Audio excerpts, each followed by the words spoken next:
Welcome to the Encore Audio Archives YouTube channel. I'm Taper Dave, and this is my channel. I've uploaded hundreds of talks here that I've recorded at meetings in West LA, and I've also recorded conventions starting in 2013. I've got a bunch of those up. And Walt and Mary Murray, the original owners of Encore Audio Archives, started the company in the 80s, and Walt recorded Joe and Charlie's and a bunch of stuff down in Vista, California. My sobriety date is June 20th of 1994.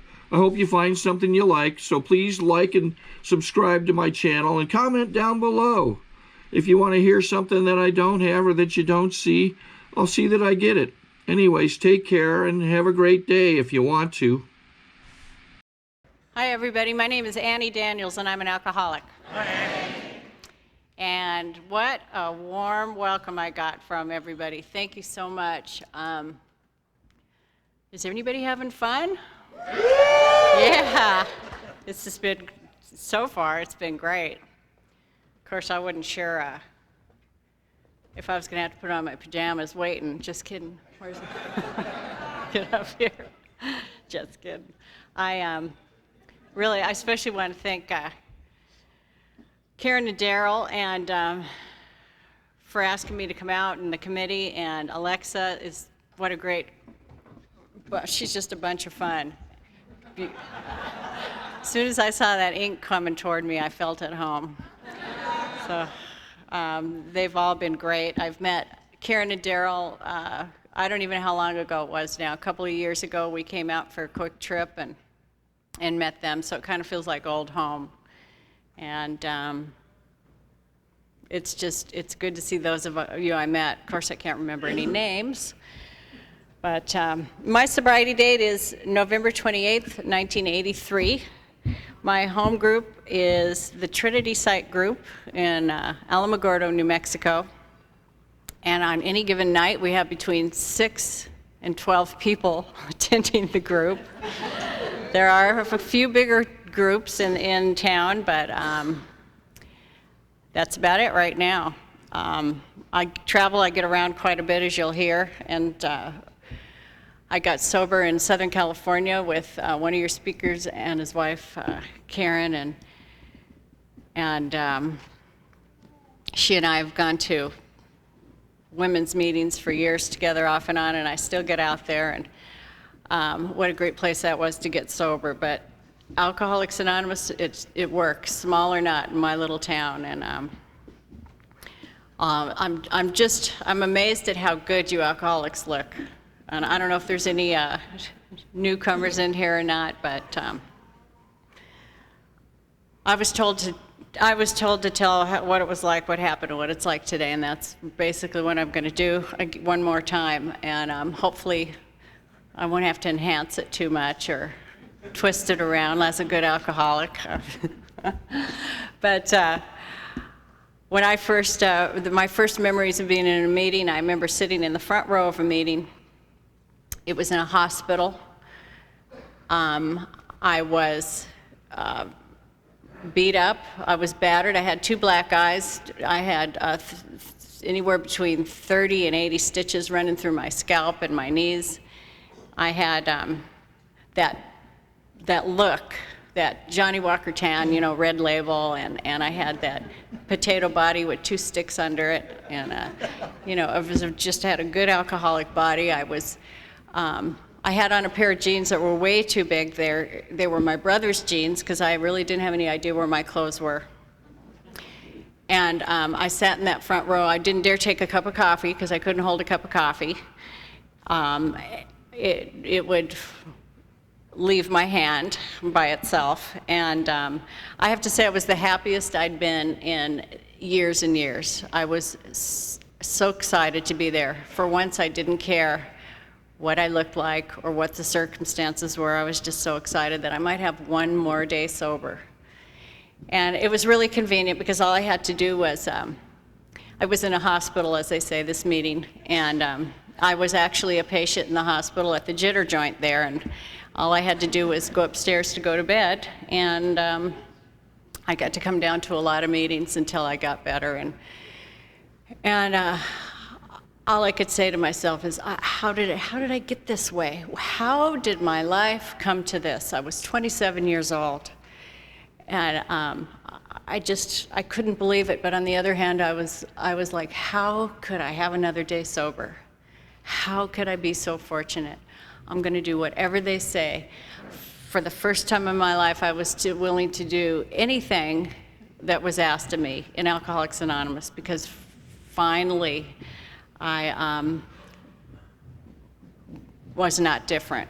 I mean, my dilemma my entire life has been, my case is different and you don't understand, since the day I was born. And you know, I come from a totally normal alcoholic family. They're loving, they're educated, they're very nice people. My parents are still alive. My father loved to drink. And in our family, everybody was, like I said, educated. My dad had a couple PhDs. My mom back then had a degree, but he liked to drink. Well, they were very involved in their church. I come from a long line of missionaries, and in their specific religion, they were not, it was sort of frowned upon, drinking was frowned upon. So he would come home and he would drink, and he, in his very intellectual manner, would describe why it's okay for him to drink, because the way he sees it and the terminal uniqueness of our family, and you know, God's going to skip over people that understand things as well as he does about the scriptures. And number one, you don't talk about it, we don't tell anybody. And that was the deal. As long as we didn't tell anybody or talk about it, it wasn't happening. And there was no conversation after that. It was, I heard a justification, but there was no conversation about that alcohol. I just know that our family was geared around that alcoholism. It was like having a huge pink elephant lying in the middle of your living room. You would step over it, you would walk around it, but as long as you didn't talk about it, it wasn't happening. And my mother did whatever she had to do to protect us from having to deal with it. And it was a normal family. It was a loving family. And I have a sister, she's a couple of years older. She doesn't remember most of the childhood, and I have a brother who's about 11 years younger, and he doesn't, he went through a lot of pain growing up, but most of it was because of me. And you know, I'd love to say I'm an alcoholic because I got it from my dad. Well, sorry, I just don't think that's the case. I'm an alcoholic because alcohol does for me what it does for most of you in this room. I was telling somebody earlier, it makes me feel normal. It does for me what Alcoholics Anonymous does for me today. It did that until it just didn't work anymore. And my first memories were going to grade school, and very first memories. And all I remember as a child is being terrified. I was scared of people, I was scared of things, I was scared of everything. I think I was born with a spiritual deficit that it took its form in me as self-centered fear.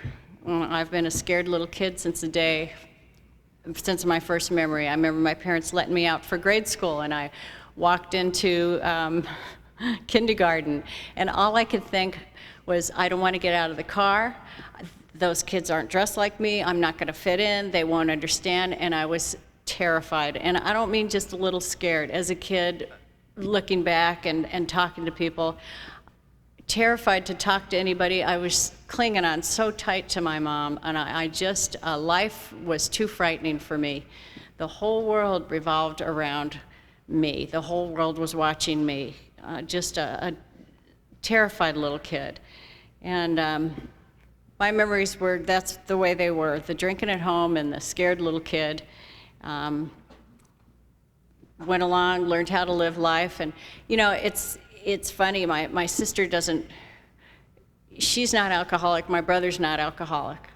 And she doesn't remember most of the childhood, which is fine. I mean, however you cope. But she's the kind of girl that I love it. It's like a lady, I work for a major airline, and I was just thinking about this earlier. And the other day I was on the plane, and and a lady asked for a Bailey's and milk. And I didn't know, I've never tried Bailey's. It came out after I quit. But then she wanted ice. And she took one little miniature Bailey's, and after I brought her the carton of milk, then she rang her call light and she wanted another carton of milk. And I said, well, did you want a couple more Baileys? And she says, no, I'm still working on this one bottle. 2 cartons of milk. That's how my sister is.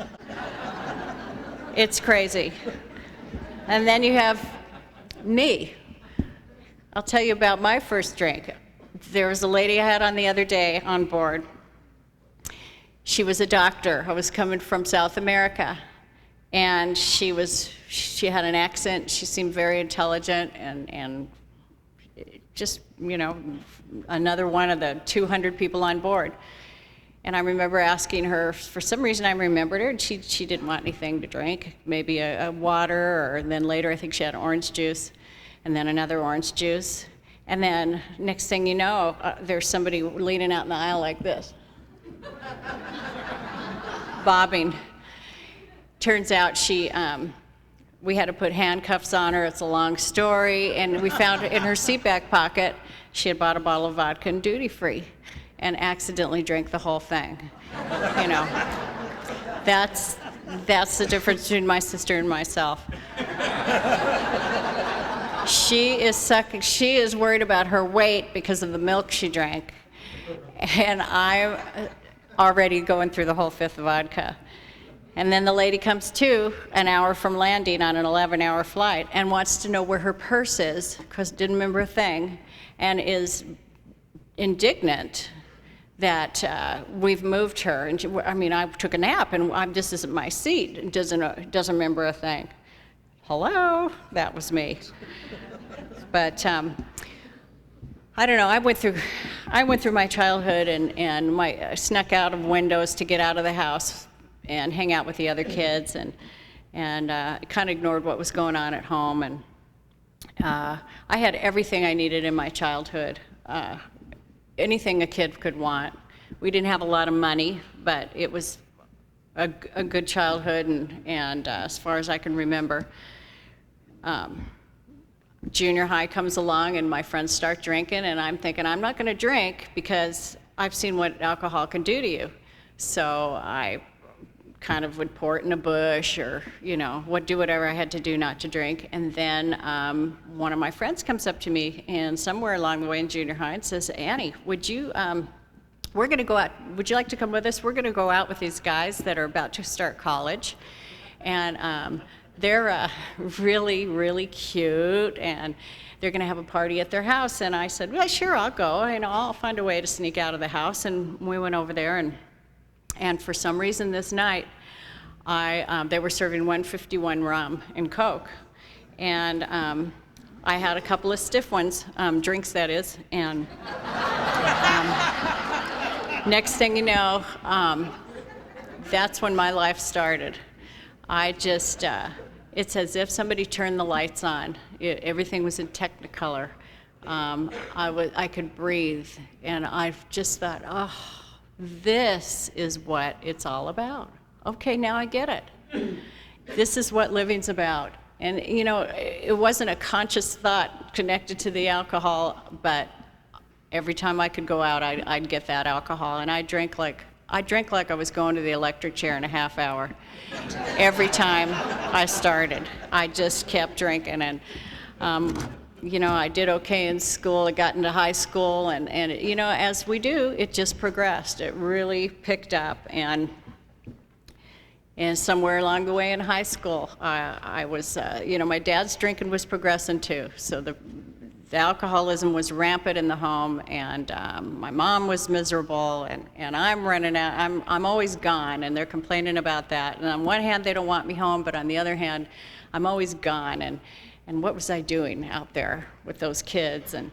And one time, I was out there, left a friend's house, started driving home, and next thing you know, I remember, and I have I'm come to, and I'm standing with some police, and apparently I had, in a blackout, totaled my parents' car, totaled another car with it, and I come to, and they called my parents. Of course, my dad couldn't be reached, but my parents were mortified. My God, what are people going to think? What has this done to the family? What are we going to do? How are we going to hide this? And it was the kind of thing where I couldn't go to the house for about a year. Wasn't supposed to. And after a while, as things do, it kind of got swept under the carpet, and we had a lawyer friend that got me out of trouble, and life went on. And I kept drinking, and it got worse and worse. And then I went to college, and I went to a university in Malibu and lived on campus. And it was a sort of a Christian-based university, because I got tuition. My dad taught there. So, I knew how to do all the right things. I joined the Christian sorority, and I was real rah-rah in that.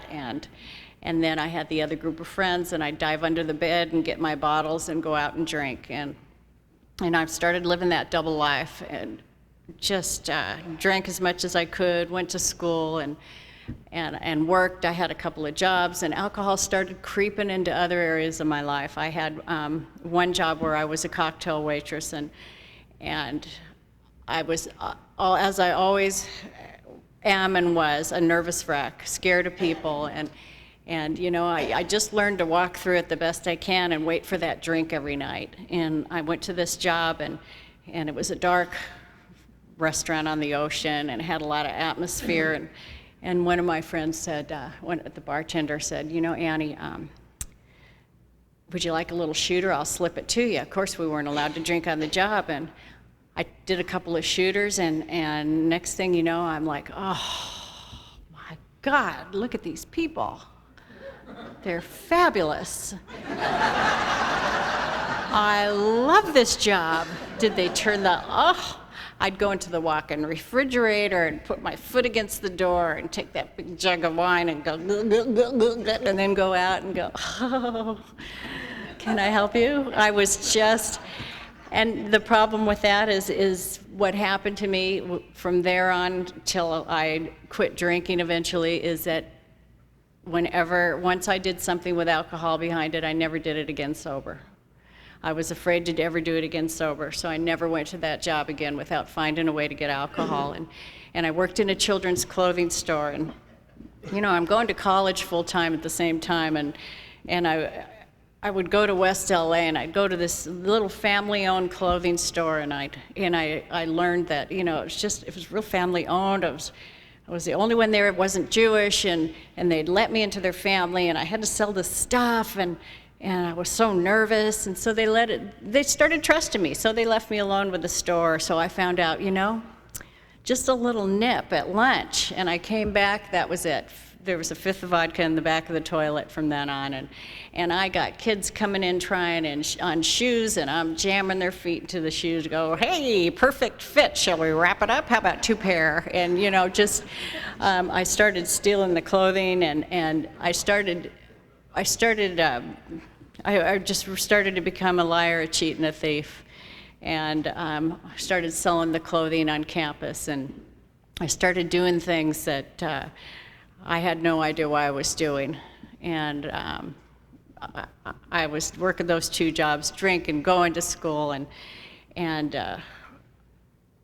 I was still getting the grades, but I was sick, and I started hiding the bottle. I moved out of the dorm, I moved into a house, I started hiding the bottles everywhere, and I had an old car, I'd hide the bottles in the back of the car and the closet, and I didn't, you don't understand. I need to relax. I'm so busy, and my case is different. And my friends came to me eventually one day, and they said, Annie, we think maybe you should get some help. And I couldn't believe they said that out loud. And not for 1 minute did I said, oh my God, you don't understand. My case is different. If you have had such deep, sensitive feelings as I do, you would have to drink too, and I have this father, and I'm such a victim, and blah, blah, blah. I'm sure they were thinking, you know, get off the cross, we need the wood, but I was just, oh my, you don't get it. And not for 1 minute did I think, you know, maybe I better cut down on this booze. It's really kind of screwing up my life. My thought was, I've got to learn how to hide it better. I've got to find a way to get away from those friends. And you know, I thought maybe I thought I'd never drink again if I didn't, or never sleep again if I didn't drink. So I don't know how people went to sleep at night. So, but I'd heard, you know, a couple of my friends would smoke a big fat doobie before they go to bed, and I thought, well, maybe if I learn to do some drugs, then I won't have to drink so much and to go to sleep. And I smoked a joint, couldn't wait till it wore off, and you know, that was the end of that. And drinking was my solution. It was already getting me in trouble. I was getting sick, but it was my solution to life. And I started to, it was time to graduate. And by now I'm graduating from college. I'm so hungover every day and so sick and so bloated and not feeling well. And I go right into the public relations job. And all of a sudden now, they tell me I need to carry this briefcase and go to downtown Los Angeles every day and talk to these people and have these appointments. And I'm like, I'm thinking, they don't get it, because I can't fit a bottle into that briefcase. And I can't sit in a meeting for 4 hours or 3 hours without finding a way to get out and get some booze. And just a couple months, maybe, it was in about 1979, about 2-3 months into the job, I guess, one of my girlfriends comes to me and she goes, Annie, I'm going down to the airport. I have always wanted to be a flight attendant and I'm gonna apply at the airlines. Do you want to go with me? And I said, well, what's that? Is that person that serves drinks on the plane? And she goes, yeah. And I said, oh, I've always wanted to do that too. Had no clue what it was. I'm thinking geographic, time to run, you know, and I said, great. So we went down to the airport and went to all the airlines and I filled out all the applications, and lo and behold, a couple months later, I get, or even less, I don't remember. I'm not like my husband. He can remember first and last names of everybody he went to grade school with, but whatever. He also doesn't have hormones like I do. So we went to, I got something in the mail and they said, just come on down for an interview. This major airlines, initial AA, wanted to see me about an interview. Didn't get it then. So I did the only thing I know how to do. I was brought up right. I put on a nice suit and I went down to the airport and I sat in that parking lot. And it was 1979. It was when United was on strike and they needed people right away. And I did the only thing I know how to do. I drank a bottle of wine in that parking lot and went in, and I was the only one hired out of nearly 10,000 people that day. You know, alcohol still worked for me and it worked good. And I couldn't imagine doing an interview or talking to people without a little boost somehow. It just, I didn't function that way already at that age. So they told me, you know what, you might as well, we're gonna send you to a second interview, but you might as well pack your bags because we're gonna send you to training. If you make it through training, we're gonna send you right away to a different base. And so I went to the liquor store course, and you know, I'd always go to the liquor store, I don't know about any of you, and I'd buy several bottles, and I'd always say to like they cared, we're having a little sorority party. Or, oh, my sister's having a shower. You know, 3 bottles of vodka, that cheap stuff from the drugstore that had like, the label had a horse with a big collar around it and it cost a couple bucks for a half gallon. Oh, we're having a sorority party. You know, once a week we had a sorority party. But anyway, I'd get the booze and I wrapped wrapped it up in these clothes, all my clothes around the bottles, and went down to Dallas to training. And you know, just because you get down there to training doesn't mean you're going to make it through. 3 of my 4 roommates disappeared, and so I ran out of booze in about a week. But it was probably the last time I spent any sober days at all, was in that training. I ran out of booze, and I didn't sleep. I was miserable. And eventually, of course, I found a bar right off campus, but I made it through that training. And they said, Annie, we think we're going to send you to Chicago. And I thought, oh my God, that's fabulous. They're Irish. It's cold there. You got to drink a lot to stay warm. And, you know, in my mind, it's time to go.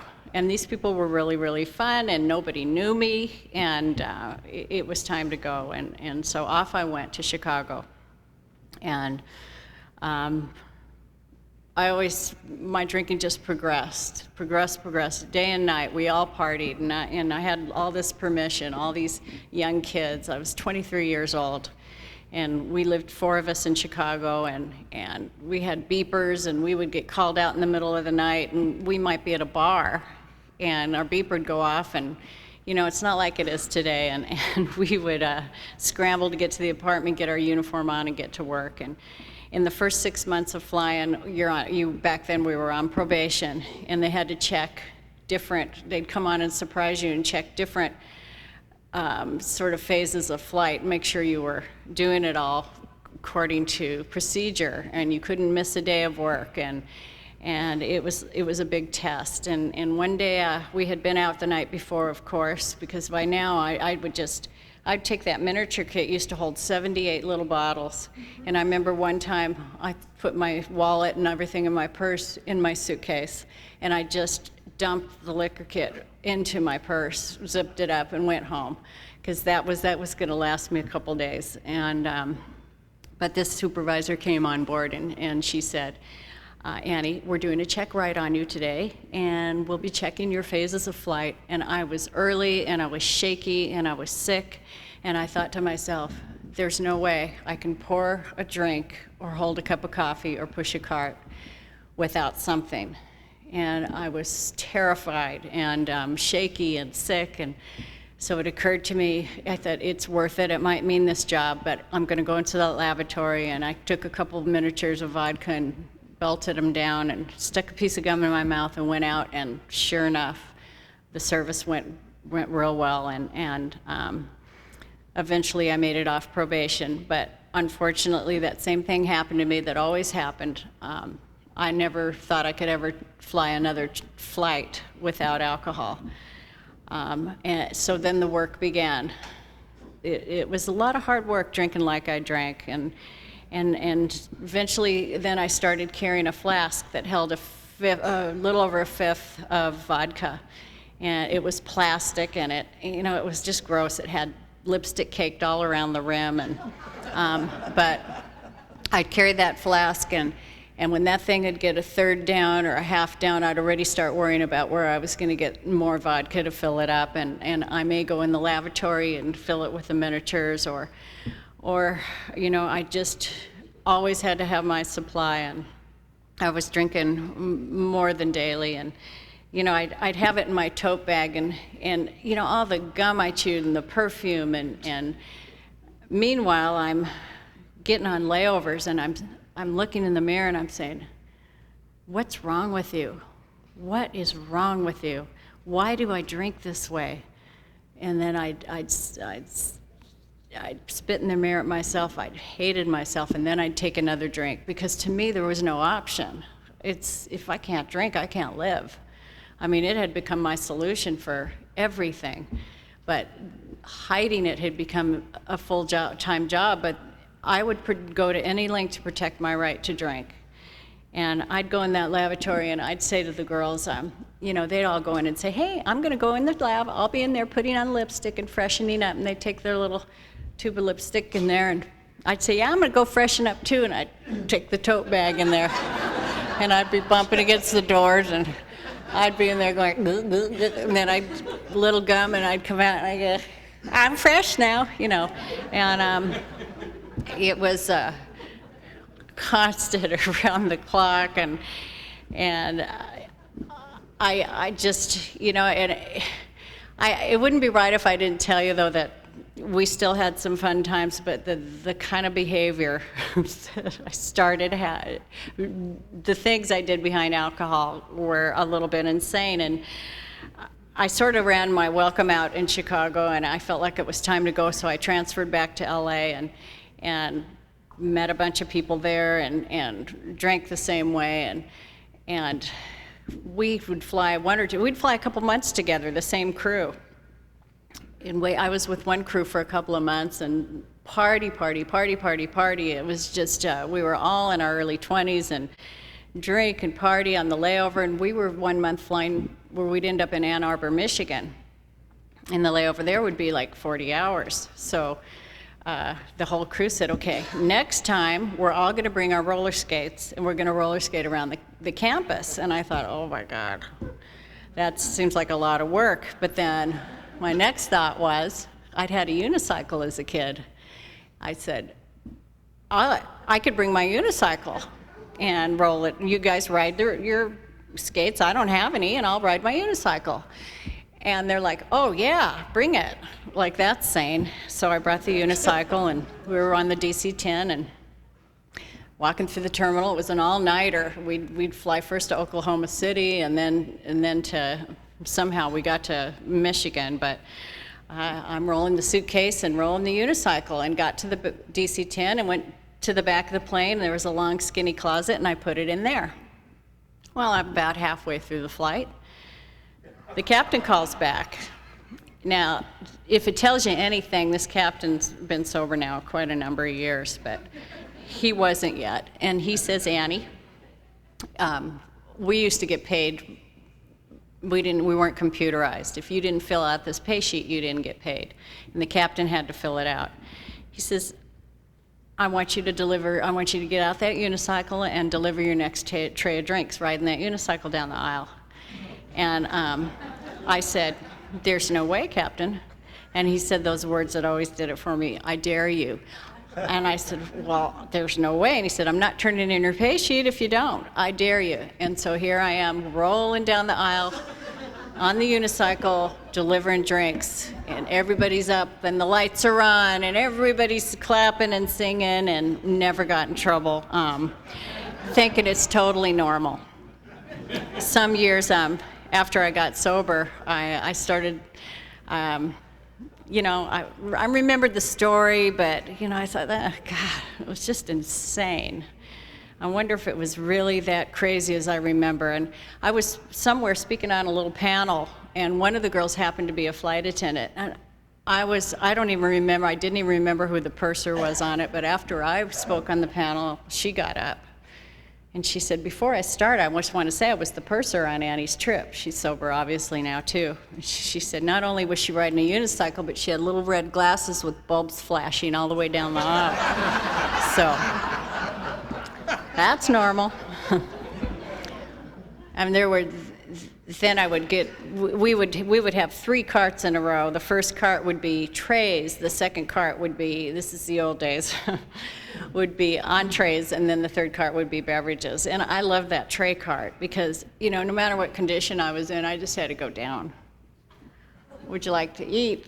Down, you know, over and over, and it didn't take much effort, and I was either drunk or hungover, and there was the 2 carts behind me, and so I'd put the tray, they'd put down the entree. Well, one time I went down, and apparently I didn't come up, and the girl behind me's bumping me with the cart, and she says, hey, Annie didn't come up.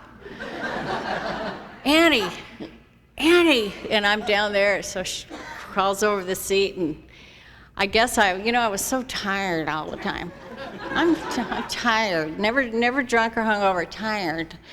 And I went in there, I had long hair at the time, it got stuck in a little piece of metal, and I was so tired. I just closed my eyes for 1 second and fell asleep. So those damn girls had to climb over the seat, and they cut my hair, and I did the rest of the flight with like a piece of hair hanging like totally normal. And, you know, and they'd roll up a closet on the 747, and I'd be in there, oh my God, there's Annie asleep on those fur coats again. Just a mess. And, you know, and we had a lot of fun and a lot of partying, a lot of laughter, but inside I was dying. I was absolutely dying. I didn't know. I thought, well, someday there's going to be an end to this. Either I'm going to die or I'm going to get caught. But until that day comes, I've got to do what I've got to drink. And I'd write these long letters to God. I had no understanding of any God, but I'd say, God, help me. Why do I do this? But then I'd take another drink, and I just knew that one day it would be over. And one day that day did come. And an intervention was done on me by some flight attendants that are sober members of AA and some other family members, my sister, my brother-in-law, my parents. And they pulled me out of an alley in Hermosa Beach, rather behind an alley. I was partying with a friend in an apartment, and they all stood around, and they told me, Annie, we have to get you help. You're going to lose your life, you're going to lose your job, and you have to get help. And then they all held hands and said some kind of, well, I know it's a serenity prayer, and I thought, oh my God, kumbaya. My life is over, and kumbaya. And I had never, I just couldn't believe it was happening. I was as sick as I was. I said by now the one thing I had left was, at least I'm a flight attendant. I've got one thing left. It was my identity. You know, my whole life revolved around alcohol. There were no movies. There were no anything where I couldn't take a drink in. And so I went into the jitter joint, a program, and I was excited. It was a 28-day program, and I was excited. Part of me, I became excited. I became excited because I had all this bloat. I had 40 pounds dropped off me in no time, and I was, you know, they did it medically where I was so sick that and I started feeling better, and I got through with that, and it was time to go back to work, and I thought, you know, this sobriety is not so bad. And they really wanted me to go to meetings, and I would go to a meeting. I'd go late a couple times and sometimes leave early, and you know, if the lot was too full, why would I go in? You know, I've got things to do, and I love this sobriety, you know, and furthermore, I had never had a problem with drugs, and I'm so nervous, you know, I'm just nervous. I don't like dealing with people. And, you know, at a party with somebody where I wasn't drinking, somebody asked me if, you know, maybe if take these street Quaaludes that are like Valium, that I'd be really relaxed. And I said, you know, I'm sober, but that would be really helpful because I need some serenity and I'm nervous. And, so I got 500 of those, and I said, I'll just try one and then sell the rest. And I sold 2 tablets to my roommate. And I love that sobriety. I was so serene. And, you know, good for those AA people, but look how thin and trim I am. I don't drink. I can go to parties and just be relaxed. Nothing bothers me. And, you know, I just... I don't know about anybody else, but alcohol is my #1 drug of choice. But once in a while when I was drinking, I'd do a little cocaine because then you could just drink for days. You know, it was like, oh, I could keep going. So I'd go to these parties and they'd ask me, you know, and I was sober, and they'd say, do you want something, do you want a little Coke? And I said, well, I'm sober, but I can do that because it's not related to alcohol. And I couldn't understand. I was nervous wreck, and I just couldn't get it. My jaw was cold. I was sick. I was just, I was so jacked up. I didn't get it. Something's wrong with this, and that didn't work. And so I just kind of floated along, and you know, about a year into it, those meetings were way, those people were way too jacked up on excitement, and they kind of were bizarre, and I thought. And they weren't like me. You know, good for them. I'm so glad for those guys that need to get sober. You know, those meetings just, they need each other. But, you know, as long as I have my little tranquilizer and I'm sober, I'm fine. And I thought about a year, and, you know, I'm kind of getting a cold. So I was never comfortable, never. And I thought I'd get a few bottles of NyQuil. And after drinking about 10 or 12 bottles of that, I got such a weird rash. I thought, you know what, Listerine is going to be much better for me. And I drank a lot of Listerine, and then I finally went to the store, and I to this day, I remember in Hermosa Beach, the parking spot, the street, and I don't remember much. The guy working behind the counter, I drove up, and I got a pint of vodka, and I sat in the car and I drank it back. Oh. And I'll never forget the relief I felt, because I'm an alcoholic. I have absolutely no solution, and I need a drink. And that drink and that feeling of just, this is life, lasted about 10 minutes. And the next few months after that, I always thought the progression of my disease could never get worse. It was so bad when I left off. But I'm here to tell you, as the book says, the progression of the disease is astonishing. And overnight, I got sicker than I'd ever been. And the drinking didn't usually work. Sometimes it worked. And I couldn't go to work. And I was just drinking around the clock, pretty much, hiding it and hiding from people and sleeping in my van. And I still sort of had a boyfriend. I'd cut him loose because I told him he had a problem with alcohol, and he'd started going to AA. And he kind of started coming back in my life, and he says, "Annie, I know you're drinking." And I'm like, oh, I guess I'm busted. And I said, but you know what? I would really like to quit. I had met these people the first time around in the hospital that were sober members of AA and Al-Anon, and they had been so good to me. And I really, when he said the words that he knew and that he thought he could help me get help, I said, I will do anything to quit again. I was so sick. And, you know, by now I'm doing things that a lot of women know we end up doing, and I'm ending up at places in hotel rooms in Santa Monica, and as I said, sleeping in my car. One night I was in an alley, somehow in my uniform, and was beat up by another street person, alcoholic. And when my boyfriend said, I think you can get help, let me help you, I thought, I'll do anything I can. So he says, but I said, I'm afraid I'll lose my job, because my job, remember, is my identity. It's all I have left. At least I'm a flight attendant. Nothing's changed inside. Nothing's changed spiritually.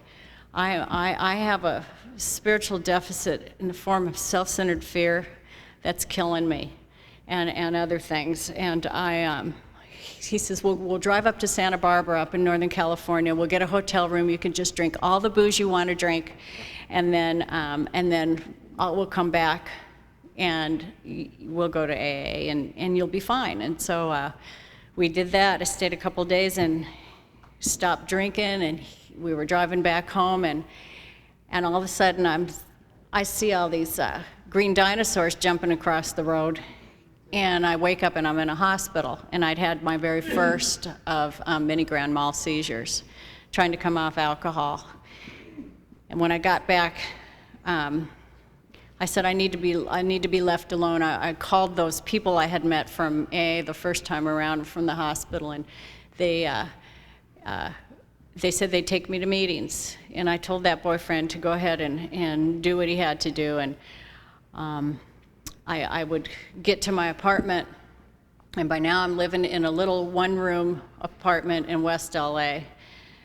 My parents had moved me and helped me move, and then kind of let go. And I had a little refrigerator and a little hot plate and a little bed, and every night I would have to spray bug spray around the bed because there were so many cockroaches, and the bed had 3 legs, and I was just really, I wasn't working. I would get out sometimes. I'd get out. I'd get a couple days sobriety or sober, and somebody would take me to a meeting and spoon feed me honey. And there was a nurse I'd met at the hospital. The first time around, she'd feed me honey and orange juice, and I'd sit in a meeting, and I'd think, maybe this is going to be okay. A couple days later, I'd go home, and I'd start getting fearful, and I'd start getting sick. And somehow I'd find a way out of that place and write a bad check or find a way to get a bottle. And this went on for I don't know how long, where I didn't know if it was night, I didn't know if it was day. I knew I was going to die if I drank. I knew I was going to die if I didn't drink. And I wanted more than anything to be sober. But I didn't think it was possible for me. I'm too sick an alcoholic. I'm too far gone. So I'll just survive. And one of the days, the phone rang, and it was my work calling, and they said, you met your deadline, you have to go back to work. And it was going to be an all-night trip to Dallas and back. And God knows I didn't want to lose my job. So now I was driving an old '68 Volkswagen van by then. And I did what I thought was sane. I hadn't eaten in a long time, so I was very weak and not looking too healthy. I got in my Volkswagen van, I put on my uniform, and I was in West LA, and I remember putting the half-gallon of vodka behind the seat of the car. What were I going to roll it on my suitcase? I don't know, but I set out and for work, for the airport. Next thing I remember is kind of coming to. And I'm lying on my back, and I feel very wet, and not really in a lot of pain, but sort of, I don't know, in and out. And then all of a sudden, everything just became clear. I can picture right now how everything looked. And I tilted my head over, and I saw my car was over there totaled, and I was in Westwood on Wilshire Boulevard.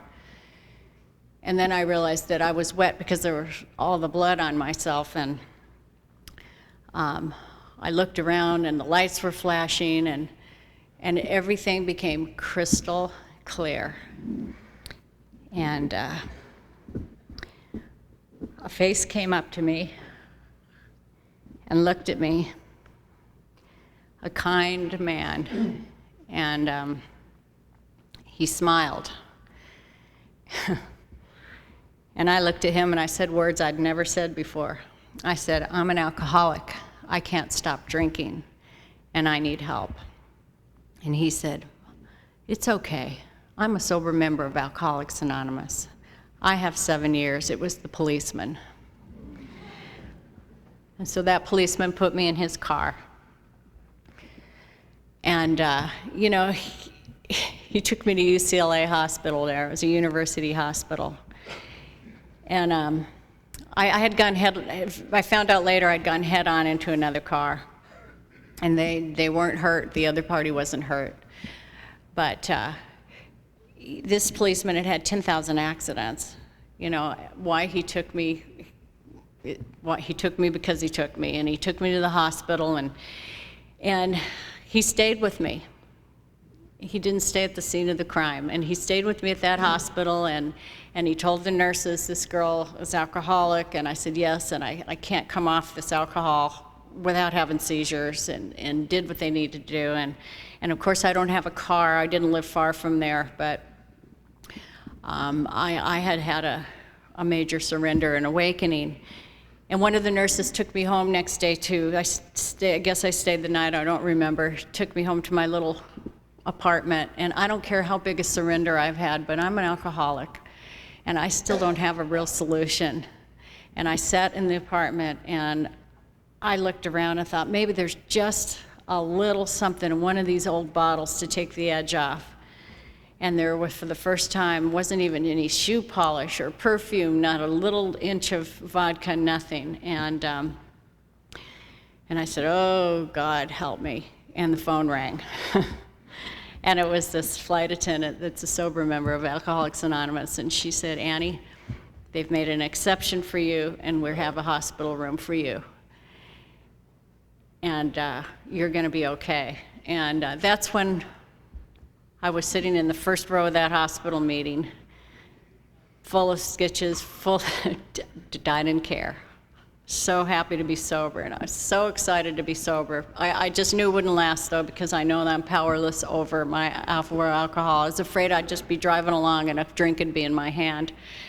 Because that first time around AA, what do they say? A head full of AA and a belly full of booze don't mix. And every time I take a drink, I say, I'll show those. This is before. I know those people aren't right. If I have one drink, it won't make me take another drink. It's not the first drink that gets you drunk, but I could not keep drinking. Once I had a drink, the allergy took over, the obsession of the mind, and I was gone. And I was afraid I'd just be hit with a drink. But I got real busy in Alcoholics Anonymous. I got a sponsor that was a Nazi, and it was the best thing that ever happened to me. She didn't say, okay, let's sit down, and this is just my experience. She didn't say, let's sit down and wait a year, and then you do your first step. She said, we're going to start working the steps today. And, here I am terrified. I got to go sit with her alone in a house, and I was willing to do it. And we worked through the steps, and when we got to the fourth and fifth, the light went on. I started to be free, because for the first time in my life, I realized it wasn't about me. That it was a concept. I'm not too smart, but I'm real sick, but I got it. And that was the beginning of starting to get well. That the whole world wasn't looking at me. It set me free enough to start living a little bit.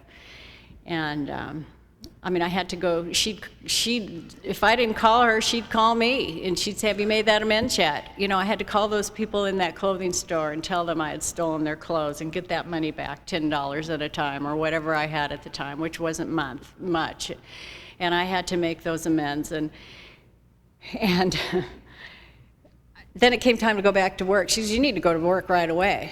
You've got to stay busy. And I said, but you don't understand. I can't possibly push a cart or pour a drink without something. She says, the most valuable words I've learned in my entire sobriety, and it helps me in life today. She said, so what? Who cares? Do it anyway.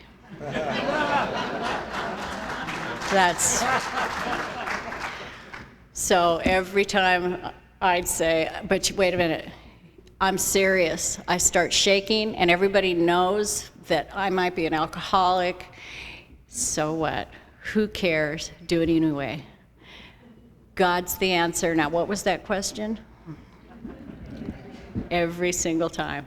So I did what she said to do, and I was just happy as a lark, and I went to work, and I was scared to death, and sometimes I'd go into the lavatory and get on my knees and do the third step prayer and say, God, I'm terrified, and I'm shaky, and that man is mean, and everybody knows I'm a drunk, because all the world's thinking about me, of course, but I get out, and then I call her and say, well, there was one guy that she'd say, so what? Who cares? Do it anyway. Oh, okay. So I was a born victim. It wasn't too far. And she also had me make a list of my secrets. And I wrote everything down that I could think of, except one little thing. I was going to keep that a while. Meanwhile, I met a girl meets guy on AA campus. I loved this guy. We were talking about it earlier because he loved AA. He was busy. He was active. He was fun. He liked people. And we had so much fun. And we had a big AA wedding and the whole thing. And then we were going along great, and I started getting antsy. And remember that little secret? I had to... about 4 years sober, I finally told my sponsor that somewhere in the first couple months of sobriety, I'd done a little line of cocaine, and that secret almost got me drunk. Because I know I don't want to change my date, because I know everybody's thinking about my sobriety date. I changed it by 2 months. I'm an alcoholic with a big ego, and I know everybody's focusing on me. And you know, that was an important deal for me. And then I started getting busy in AA and service. I had one sponsor that went away, and I got another one that's Sam Tapp, and she told me, service. She said, one day I shared in a meeting, my sponsor's kind of quit in AA, I need another sponsor. And this lady's sitting out in the lobby of the Alano Club and smoking a cigarette. She says, come over here, I'm your sponsor right now till you get another one. And I thought, oh, I'm not real sure. She's not like real image that I said, because I'm a people pleaser, oh, great, that'll be great. Turned out to be the best thing that ever happened to me. And it was all about service. You know, God's put a lot of people in my life that know that I need to stay busy, staying out of me. That very job that was so, those people that, I mean, when I first got sober, I thought, it went from the extreme of everybody's right and I'm wrong, and God forbid they don't like me, to, I can't stand them. Well, that very job became my saving grace. Going down that aisle, thinking about somebody else hour after hour has been a lot of help. And I started, if I was asked to talk, I'd talk somewhere. If I'm asked to do anything, I try and do it. And I was one day, it was a busy week. I was flying a lot, and I was asked to speak at this little place in Hermosa Beach. And I thought, I brought a couple of girlfriends, and I thought, oh my God, and I'm so tired. And when I got to the part telling about my policeman, I heard some noise in the back of the room, and in my mind, I thought, oh my God, I can't believe they're interrupting the drama, the best part. Of course, I didn't say that. Well, after the meeting, everybody came up formed a line to thank me, and I looked up, this guy took my hand, and he didn't let go, and I looked up at him, and he had tears in his eyes, and he says, I'm sorry I made some noise out there, but my name is John, and I'm your policeman. I was 14 years sober, and by this time, I had been a member of a group we had moved in Long Beach called the Bellflower Big Book Group, and it's a big group, and we were there for years, and they all knew my story in this group. Well, a couple months later, on my birthday, John came to that meeting and gave me my cake, and I could have missed it.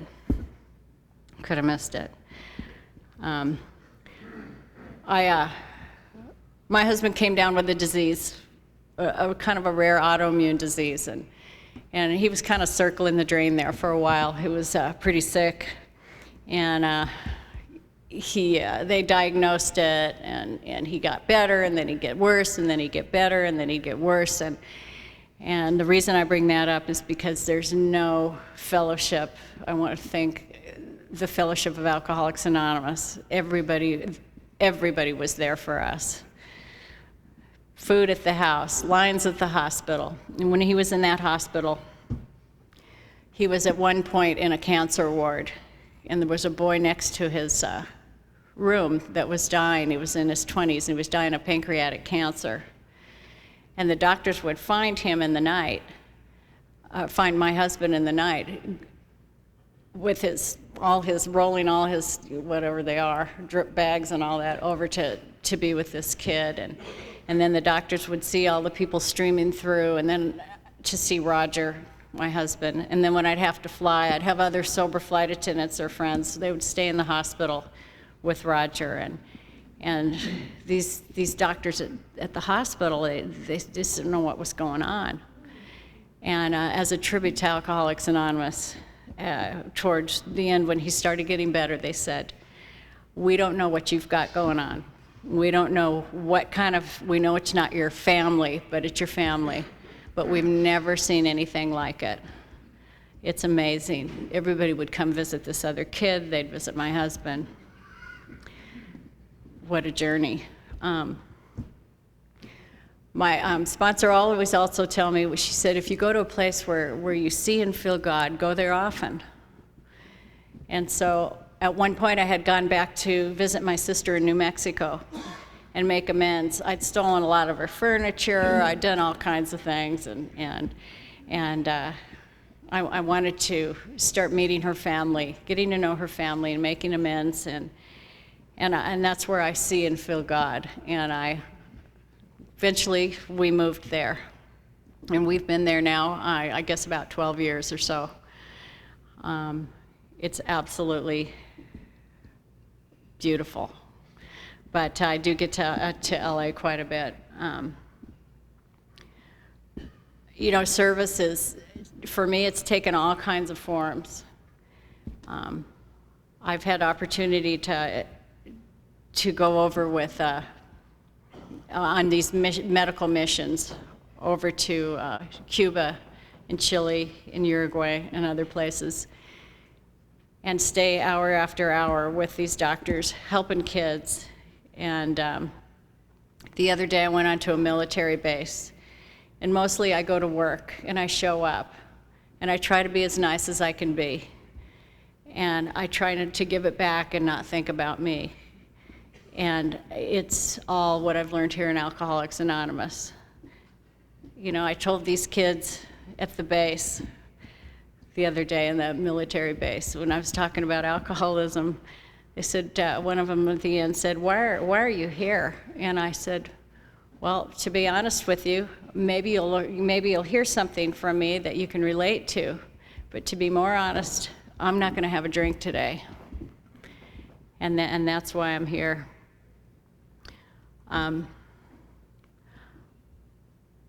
I could go on and on and on about my experiences with sobriety. I know that God's the answer, whatever the question is. And I know that even to this day, who cares? So what? I do it anyway, and that's why I'm here. But for the grace of God and some actions I've learned to take, despite how I feel, I'm sober today, another day, and I want to thank you so much for having me here.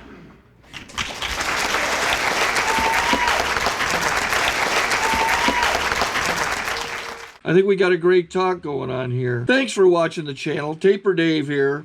Just curious, do you think this is better than Zoom? Okay, this is how I prepare my drone for launching. I like to do it inside the cab of my truck so I'm not standing outside in the weather. To install the joysticks for control, up and down, right and left, powered on. I have an Android phone that I use to connect it to the drone with. And it's actually controlled through the iPhone, through an app. Oops, wrong way. It's actually controlled through the iPhone, or through this Android phone, through the app. It's actually controlled through the Android phone, through an app, and you connect it through this short connection right here.